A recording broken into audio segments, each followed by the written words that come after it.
Well, the second race of the weekend for GRIDLIFE Touring Cup at the first stop of the GRIDLIFE Festival Tour at Carolina Motorsports Park was a spectacular display of car control and driving in the wet. But the skies have cleared and the track is warming up. Greg, welcome back to GRIDLIFE Live and CMP. GRIDLIFE Touring Cup Race 3 up now. I have to slightly disagree with you on it was wet. It was a deluge, and they did an absolutely stellar job, some absolutely great racing, and this guy just continues to kick off the season that has been extraordinary at this point. We've had, what, 4 races so far this, or 6 races so far this season. Coming into this next one, he's won 5 of them. I mean, seriously. He's off to a great start, and last year it was a couple wins at Circuit of the Americas and then not much after that. But GRIDLIFE Live is powered by Hyundai N. Hyundai N, never just drive, and by Falcon, the official tire of GRIDLIFE Track Battle. And Jeremy Swenson went through a lot of last season without really a lot of wins. Got to the season finale and was in striking distance for the championship, but didn't quite get there. This year, starting off with a lot of momentum, but Matt Waldbaum really gave him a run for his money. But for race 3, Swenson will start on pole with Waldbaum, and right behind him, Ronnie Vidoc. Right behind. He came up from 10th to 3rd in the last race. He 10th to 3rd, and he came up from like 35th to 9th in the previous race. And so Ronnie Vidoc right now has a lot of momentum unfolding. Paul Curley, after the problem in the first race, has done what he needed to do. He's back up near the front. Andrew Raines has impressed. But the guy who had maybe the drive of the weekend, in my opinion right now, is Scott Robertson, who came from dead last up into the 6th spot in those conditions. That's amazing stuff. A couple of guys that were up front that we thought one was going to be maybe the guy who was going to go win it, and that was James Houghton. We speculated that was it windshield fogging, because he stopped eventually in the pits, came back out, checked with him, and he said, oh yeah, he said it was so thick I couldn't see a thing. So that's what happened to him. Matan Rosenberg had worked his way up and was scrapping for that second spot, then faded and ended up back in the 9th spot, and checked in with him, and he said it was a couple of things. He said, I don't have the greatest rain tire. He said, so I put on the Falcon 660, and he went, when it wasn't really wet, it was good, and I could really go. He said, then the rain really started coming down, and he said it wasn't giving me what I needed, and then his windshield fogged up on top of it. So a couple of guys here looking for a little redemption. Let's have a look here. James Houghton needed to be able to drive this track by feel. Let's have a look at our Hyundai N track preview and learn where we should be figuring out how to go. 14 turns, 2.279 miles, Greg. It all starts with the run down to turn 1, which has been last race was remarkably nice and clean and tidy. Then 2 and 3, the kink to the right, kink back to the left, up to turn 4, which is a tight handling section here at CMP. Yeah, you get out of 3, and if you get somebody to make a little mistake in front of you there, you can slide up the inside going into 4, but you have to get that done early because you flick into 4, you turn in really early into 4, straight line to the apex curb in 5, the inside of 5, then you float it out and you balance it. You stay off of the apex in 6, then get back down and get that drive through 7. Here you see it dips into turn 8. It's kind of a little awkward corner, but that little bit of climb, you can actually use that and go in a little deeper than you might suspect, and then the kink. Turn 10. It was a challenge and almost threw away a race for Jeremy Swenson in race 2 while leading, but he got it woed up into turn 11, went on to win both races so far. Turns 12 and 13 flowed out to the outside edge of the racetrack and set up for that very tight, very slow turn 14. Powering out of that has been a challenge for the rear-wheel drive cars when the grip was limited. That's a lap around Carolina Motorsports Park here. Yeah, and it's got obviously 2 great passing areas, turn 1 being the best and turn 11 being good as well. But 11, 10 into 11, and even 12 or 13 into 14, you would think those would be great passing areas, but the chutes are so quick, they come up so fast. After you get the car straightened out, you really need help from a competitor with a little bobble to make it happen there. But we have seen it happen. This is one of the prettiest safety cars GRIDLIFE's had in a long, long time. I love that rotating safety car. Oh, yeah. So for those that don't know, GRIDLIFE actually runs an Instagram competition to every event. You can enter the GLTC Pace Car program, and basically you submit your your personal car, provided it meets a couple of criteria, to GridLife on Instagram. And anytime we go to an event, we're going to select a handful of pace cars to use, and you get to ride along in it and go for quite the wildest ride. I've driven the pace car a couple times. I've ridden the pace car a couple of times. There's not much that matches that rush other than actually driving in the race, Greg. It's so cool. These drivers are animals behind the wheel, warming up the tires, warming up the brakes. It's such a visceral feeling. It is. And, I mean, when you drive the pace car, you got to maintain a quick pace. Now, in a fast corner, you're going to be able to do that easily, but you got to maintain that very similar pace through some of the slower turns. So you're up on the wheel in some of those corners, and think about what Baron Maylander has to do in the pace car in F1 when those guys behind him in those F1 cars are scrubbing tires and he's hanging on for dear life up there. It's fun. Driving a pace car is a treat. It's a lot of fun and also really busy. It's a lot of the time, the cars that we have for this pace car program are a manual transmission. Yep. And Mike Cohn, who's behind the wheel, is operating the radio, talking back to race control. So you're shifting, you're talking on the radio, you're driving one-handed. And let me tell you, Greg, you're pacing generally at 45 miles an hour. 45 is too fast for a lot of corners at racetracks. You have to slow down. So you're heel-toe downshifting, you're talking on the radio. It is the busiest time. It's such a wild, wild thing. It's cool to have Cohn there behind the wheel giving us a perspective. He gets to drive a lot of neat stuff. But cars are rolling off, Greg. Should be just one pace lap this time. We might get a second one depending on if they're evaluating track conditions. But starting lineup, Jeremy Swenson on that front row alongside Matt Waldbaum in the number 90. And Ronnie Vidoc, who's been so impressive in the 99, and Paul Curley resurgent in the number 45. Andrew Raines will roll off in 5th place for Birmingham Road and Race. Scott Robertson with an exceptional drive in race 2 ends up 6th for race 3. Starting 7th, 71, Joel Morrison. 8th will be the 159 of Joshua Rubenstein. 9th place is Matan Rosenberg, the 18-year-old in the black Corvette. Ryan Power starts 10th in the number 47. Starting 11th, the number 1 of Gary Wimble, and the 12th spot, the 17 of Tony Marchev. 13th place is Eddie Nakato in the number 32. Luke McGrew starts alongside him in 14th. Look for him to come up through the pack as well. Starting 15th, the 42 is Zach Lavoie, who had a great run in the wet as well, and 16th to 14 of Carlos Mendez. And James Houghton, with that issue, he had to come to pit lane for start 17th, alongside newcomer Justin Thompson in 18th place. In the 19th spot, the 18 of Colton Wade, who was moving up in that wet race and then had a little bit of an issue. Starting at the 20th, the number 11 of John Coslow.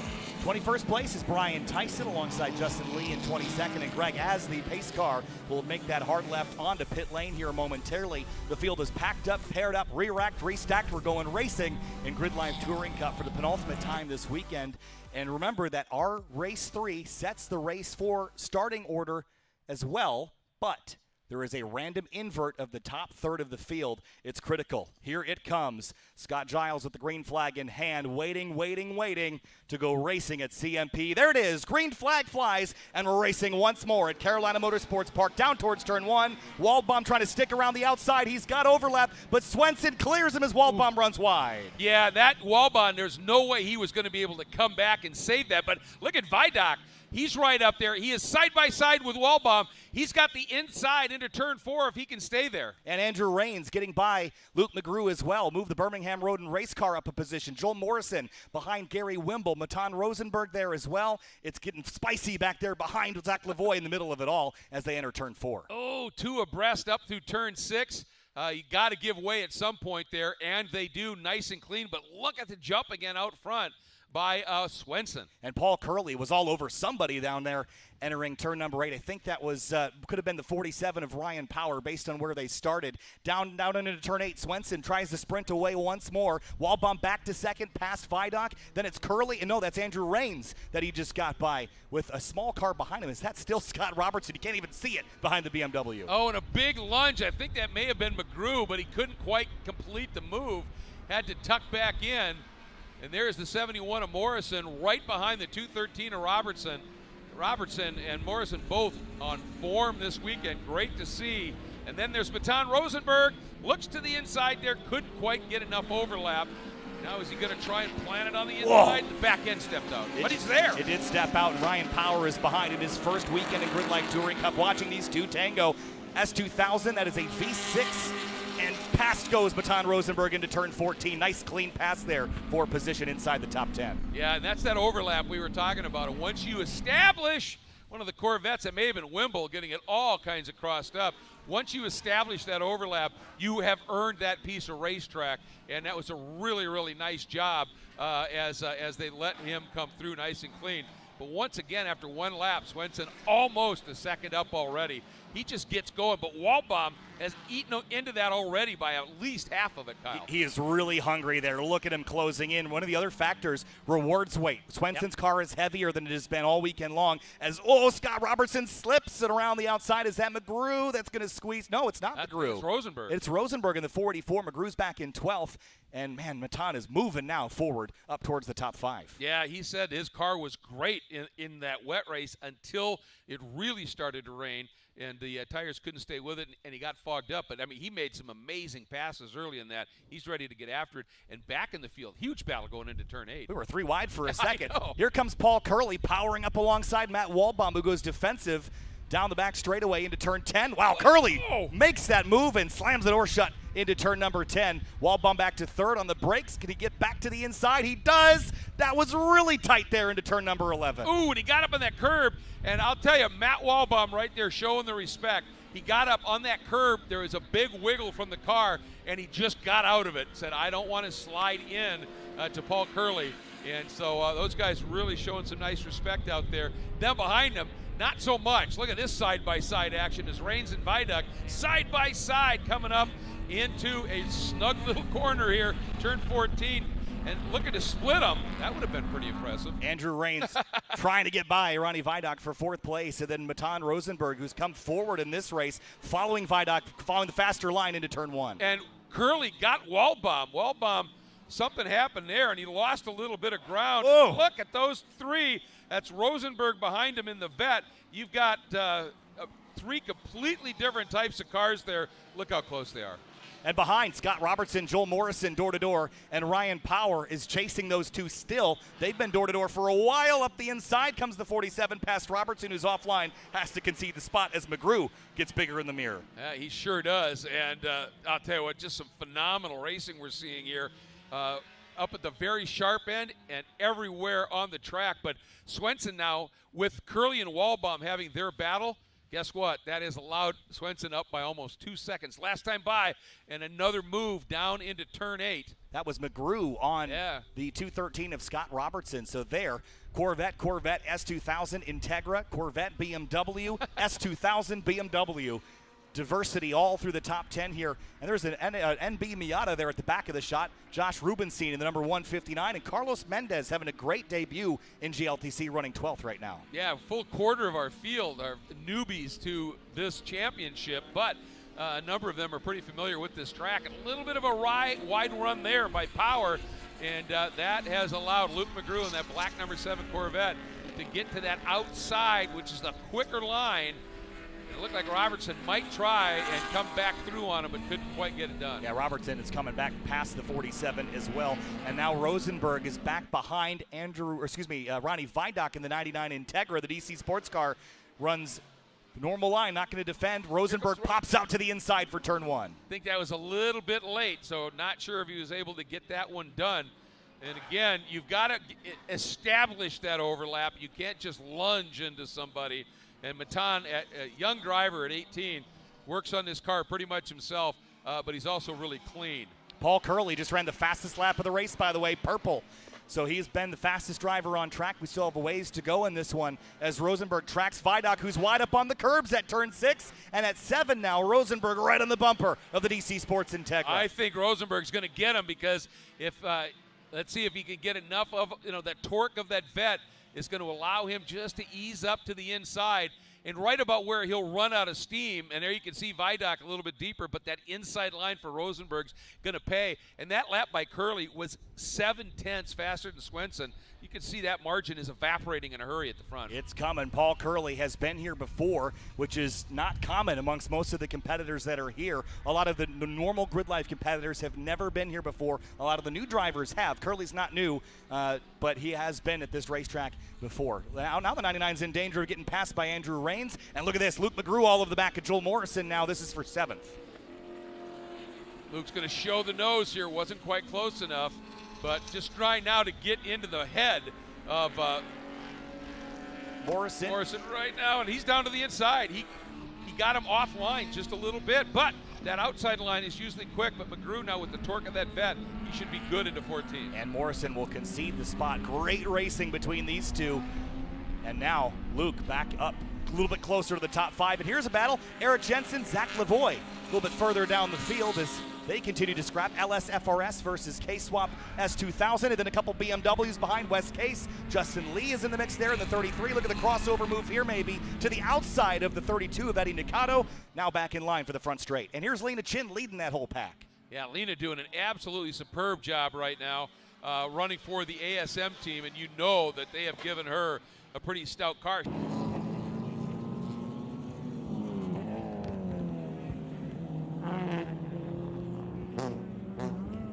Only 7/10 back from Jeremy Swenson with about 5 minutes remaining in this one.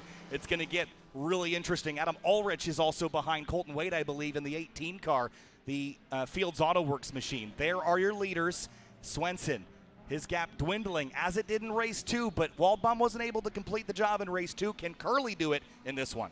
Well, Curley is showing some raw speed right now, and for Swenson, every time he looks in the mirror, I think he's hearing in his head the Jaws music. Because I'll tell you right now, Curley is putting down some serious laps here.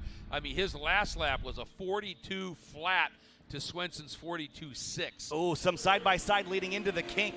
There is the 14 of Carlos Mendez and the 17 of Tony Marchev. Nice clean battles here. Marchev up the outside into turn 11.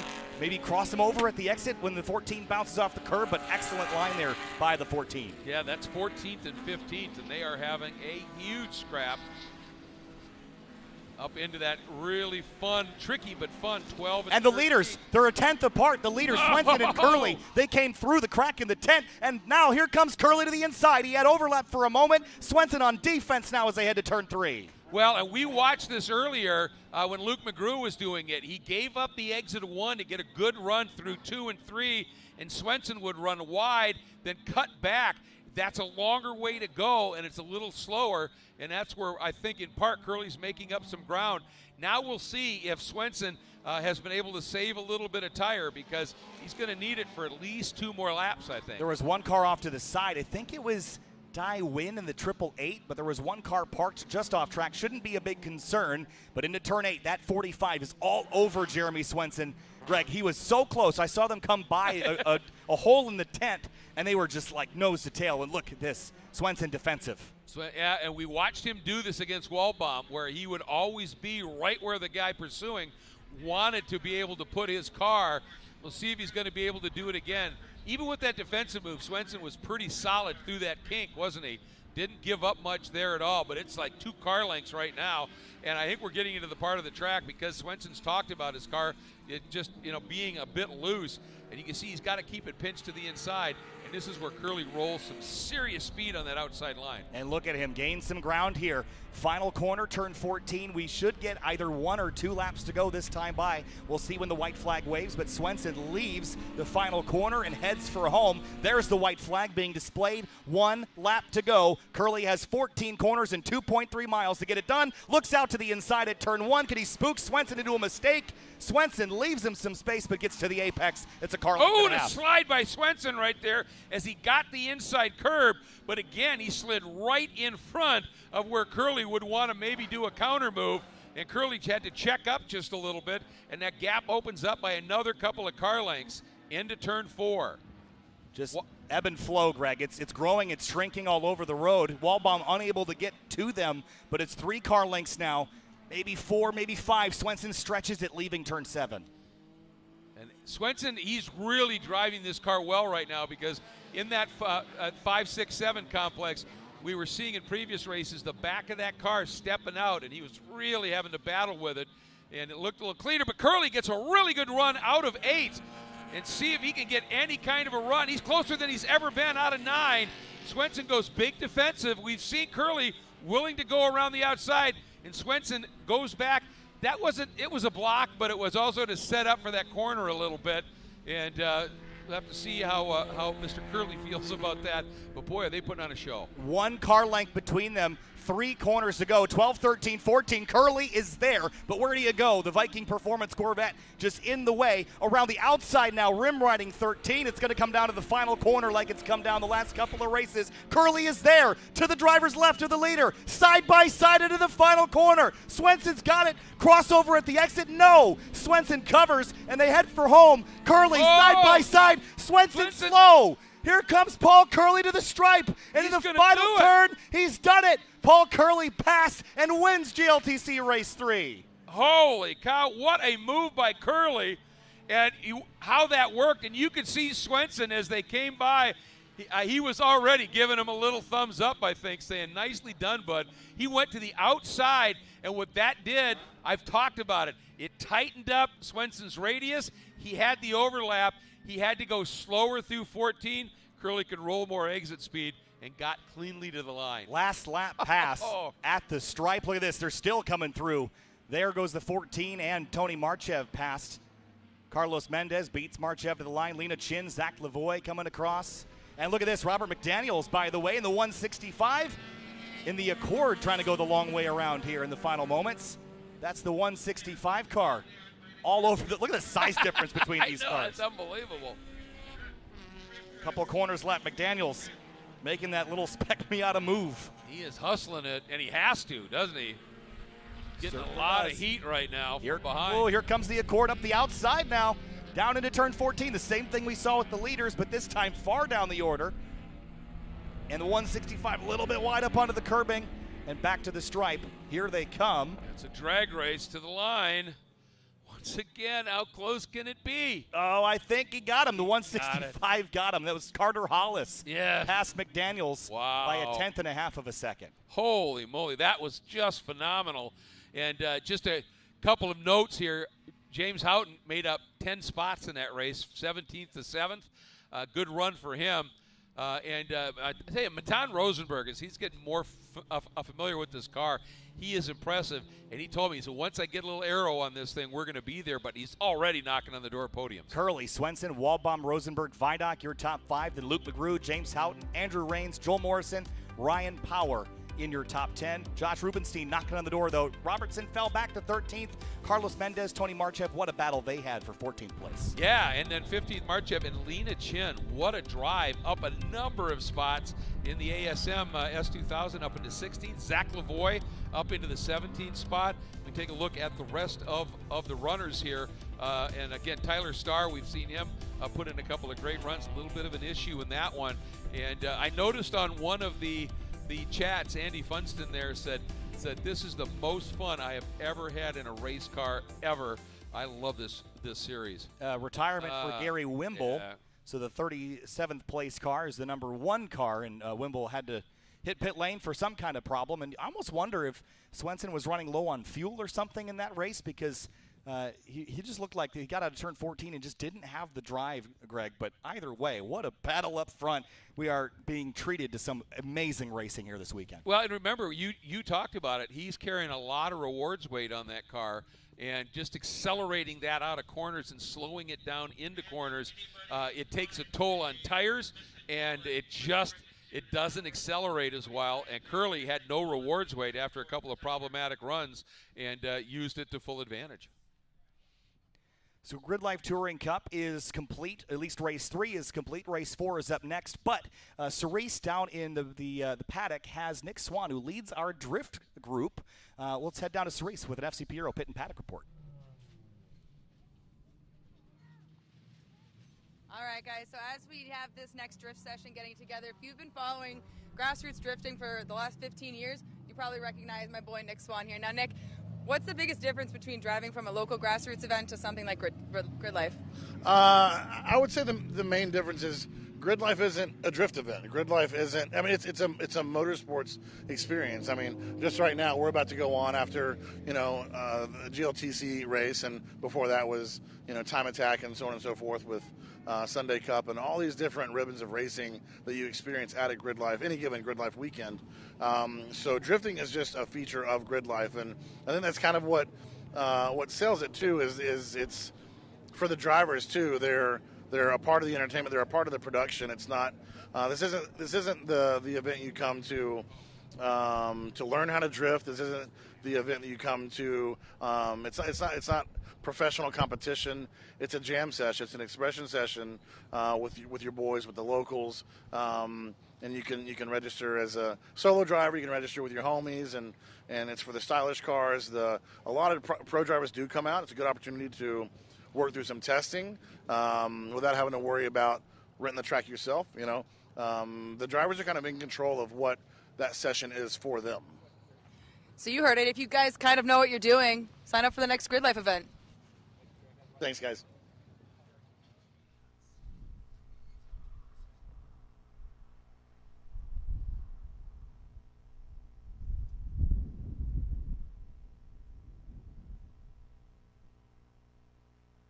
The Falcon Azenis FK510 tire is engineered for today's high-performance vehicles. Built with added tread rigidity for precise handling and an advanced rubber compound that inspires confidence, rain or shine.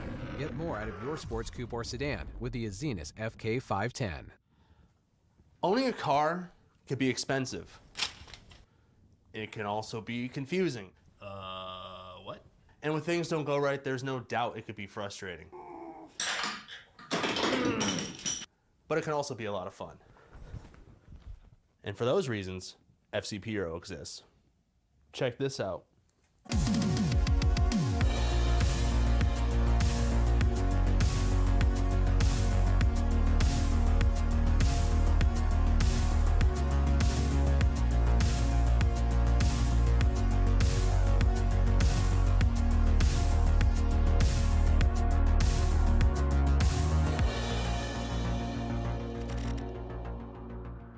Do you and your car a favor and head over to fcphero.com to learn more.